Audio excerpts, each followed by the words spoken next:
வணக்கம். SSC GD 2025 கேட்ட கேள்வி. வகுத்தல் மற்றும் பெருக்கல், கூட்டல் மற்றும் கழித்தல் என குறியீடுகள் இடமாற்றம் செய்யப்பட்டால் மதிப்பு காண்கன்னு கேட்டிருக்காங்க. இடமாற்றம்னா இங்கிலீஷ்ல இன்டர்சேஞ்சுன்னு அர்த்தம். அப்படின்னா நமக்கு எங்கெல்லாம் வகுத்தல் வருதோ நமக்கெல்லாம் பெருக்கல் போடணும், எங்கெல்லாம் பெருக்கல் வருதோ நமக்கெல்லாம் வகுத்தல் போடணும். அதே மாதிரி நமக்கு எங்கெல்லாம் கூட்டல் வருதோ அங்கெல்லாம் கழித்தல் போடணும், எங்கெல்லாம் கழித்தல் வருதோ நமக்கெல்லாம் கூட்டல் போடணும். இதான் நமக்கு இடமாற்றம், இன்டர்சேஞ்ச். சரியா? அப்புறம் நமக்கு ஒரு கணக்கு கொடுத்திருக்காங்க. 50 கழித்தல் 9 வகுத்தல் 1 கூட்டல் 63 பெருக்கல் 7 ஈக்குவல் என்ன? இப்ப நம்ம இந்த கொஸ்டின் கொடுத்த மாதிரியே மாத்தி எழுதிக்கலாமா? ஒரு 50 இருக்கு, 50 போட்டுக்கலாம். அப்புறம் கழித்தல் இருக்கு, அப்ப என்ன போடணும்? கழித்தல்னா கூட்டல் போடலாமா? கூட்டல் 9.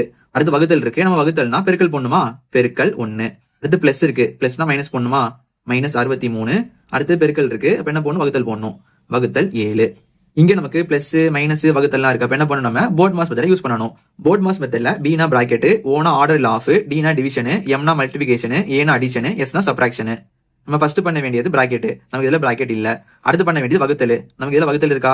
வகுத்தல் இருக்கு, அப்ப நம்ம இதான் ஃபர்ஸ்ட் பண்ணணும். 63 வகுத்தல் 7. நம்ம 63 7ஆல வகுக்கும்போது நமக்கு என்ன வரும்? 9 நமக்கு 63 வருமா? அப்ப நம்ம 2ஆ வகுக்கும்போது நமக்கு 9 வரும். அடுத்து மிச்சம் என்ன இருக்கு? இங்க மைனஸ் 1 இருக்கு, பெருக்கல் 9 பிளஸ் 50.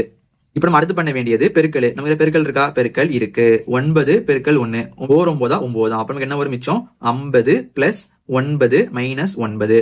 அடுத்து பண்ண வேண்டியது கூட்டலா. 50 பிளஸ் 9 நமக்கு 59 வரும். அடுத்து மைனஸ் 9, நம்ம 59 9 கழிச்சோம் அப்படின்னா நமக்கு மிச்சம் 50 வரும். அப்ப நமக்கு 50 தான் தேவையான ஆன்சர். இது நமக்கு ஆப்ஷன் B ல இருக்குது. இதே மாதிரி உங்களுக்கு கொடுத்திருக்கேன். இதோட மதிப்பு என்ன? நீங்க கீழே கமெண்ட் பண்ணுங்க.